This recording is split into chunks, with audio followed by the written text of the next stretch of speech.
My name is Elliot. And I'm Virgil. And we are Faux Real.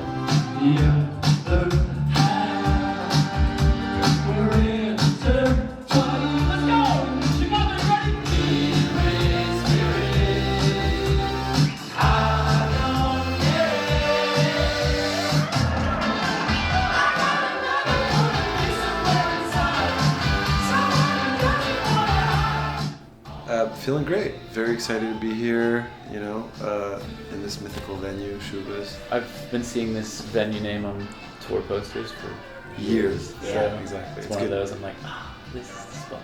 Yeah. And I like the beer hall vibe. It just feels like home, what can I say?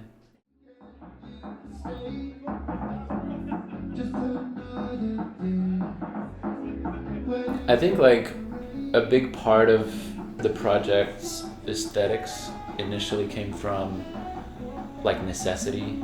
That's how the show was born, where it was okay, well, we can't afford to do a band and do a thing, and so we gotta do a show with nothing but still make it entertaining. So we'll do some dancing, we'll do some choreography, what's the loudest thing we can wear on stage, that's gonna catch the light, catch eyes. And it was just full white, which is oldest trick in the book, but it's revisiting a lot of these kind of time-tested formulas like that for live, but also for content and for visuals, whether it's videos or artwork or whatever. Yeah, that first video that we released in 2019 for Second Sweat, that's off our first EP. We shot it in this warehouse in North London that you had already shot something in, and you kind of knew the guy, and he gave us the warehouse for free, and it was kind of dirty and for 2 hours. And there was stray cats everywhere. Remember there was 3-legged dogs walking around while we were shooting. Anyways, the idea was just put on the stage outfits and do the show, the performance in front of a brick wall. We were just trying to break it down to the very bare minimum and kind of build from that. And that's kind of how all the visuals grew,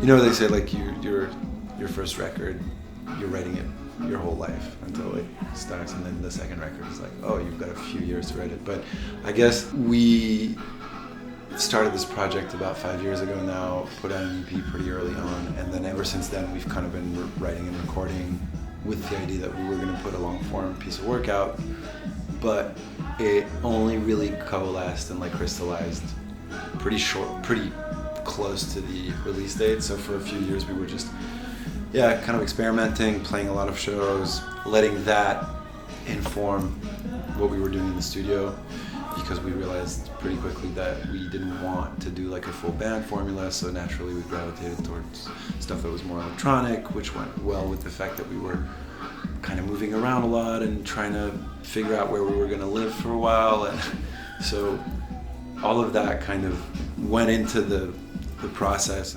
There's a few key moments in the recording of the album. When we first recorded Full Circle, for instance, the production and the sound and the sort of songwriting that and the minimalism. The minimalism of it kind of flicked a switch in our brains. We were oh, if the first record was kind of like that. So we kind of started digging in that groove and in that direction.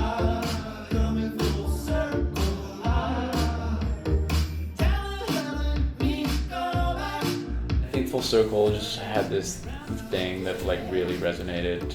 Well, it resonated with a lot of people, and it was a bit of a milestone for us. But also Scratch, the closer on the record, has that kind of, aura as well a little bit for us. For me, FOMO is one of the oldest songs in terms of when it started being written. I think it's, with For Real, one of the first songs where I feel we had that chorus and we were that feels like a big chorus. It's pop. It's it's fully fleshed, and so that's a moment as well.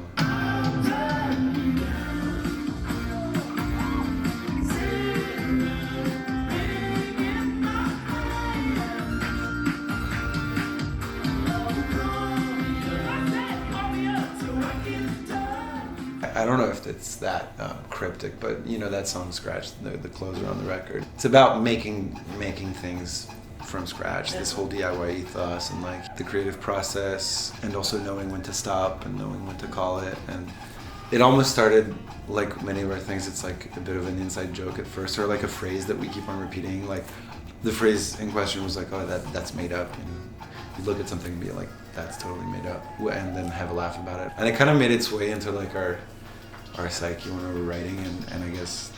But also like making things from scratch, where it was like we kept saying that about like more and more random things, and then we're like, okay, but like what's actually like scratch? Like what level is that? You know, if you break something down to like, oh, I'm gonna make bread from scratch, you know, it's like, okay, but did you grow the thing? Did you like, you know? So you can always take it like a level further. And it was just like, it's basically just like this whole thing about authenticity in art especially, and like the whole thing behind the band name also, Faux Real, which is kind of like, we had absolutely not intended for that to be like about that when we came up with the name, but it since has become like a big theme that we like writing about, and in Scratch it's kind of like about that, where it's like, you know, everyone was like, oh, this shit is fake, or this shit is like so real, so authentic, but it's like, it's a question that we were asking ourselves because it was asked to us from the outside, like, oh, for real, because there was lightness or sense of humor in some of what we do, and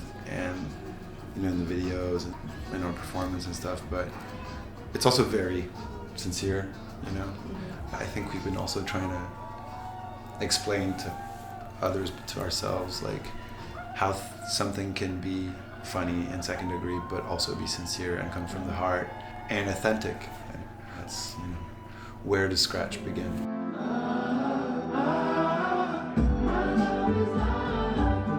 Well, he'd probably make a very neat PowerPoint presentation. I'd probably scribble some notes and then forget where I put them. And what about though? And then we'd like start bickering about my notes that I'd forgotten, and then he'd show me his PowerPoint and I'd be like, wow, this is freaking good. We could probably make a pretty good presentation about a Viking era conquest in Northern Europe.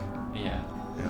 Pretty geeked up on that. Yeah. So that's kind of one of our extracurricular things. A lot more of this, aka touring. We're about halfway through on the Faux Ever tour right now. After the US and Canada, we're taking it to Europe and the UK. But after that, we're gonna stop touring for a while, because it's been like a year and a half pretty non-stop, like back-to-back touring. And you know, we're already writing a bunch of new stuff, so just like, just getting super deep with that, I think. Yeah, I want to get back into a creative flow.